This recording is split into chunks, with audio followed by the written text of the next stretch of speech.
परभणी शहरातल्या रस्त्यांची अक्षरशः चाळण झाली आहे आणि त्यामुळे नागरिक त्रस्त झालेत। प्रमुख रस्त्यांसह अंतर्गत भागातील अनेक रस्त्यांची अवस्था अत्यंत बिकट झाल्यामुळे वाहन चालकांनी जीव मुठीत धरून प्रवास करावा लागतोय।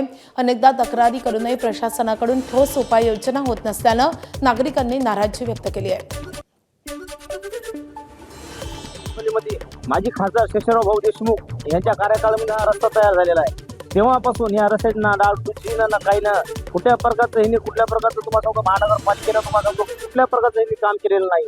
वारंवार या रस्त्यावरती होत असलेले खड्डे होत असलेले अपघात, हे पाणी साचलेलं असलं, इथल्या लोकांना होणार पाण्याचा त्रास, सर्व गोष्टीचा इथून ही वाहतूक ही जुनी परभणी, या जुन्या परभणी होणाऱ्या वाहतूक इथून अवजड वाहने सगळे इथून वाहणारे आहेत। इथं तुम्हाला सांगतो लहान लहान लेकरं शाळेत जातात, इथं उतरतात, इथून येणाऱ्या लोकांना इथं खड्ड्यामध्ये तुम्हाला सांगतो किती लेकरं पडलेली आहेत। आज जगात जर्मनी, भारतात परभणीतला हा मध्यबिंदू आहे आणि ह्या रोडला आज सर्व जाणाऱ्या येणाऱ्या वाहनांना इतका त्रास होतोय।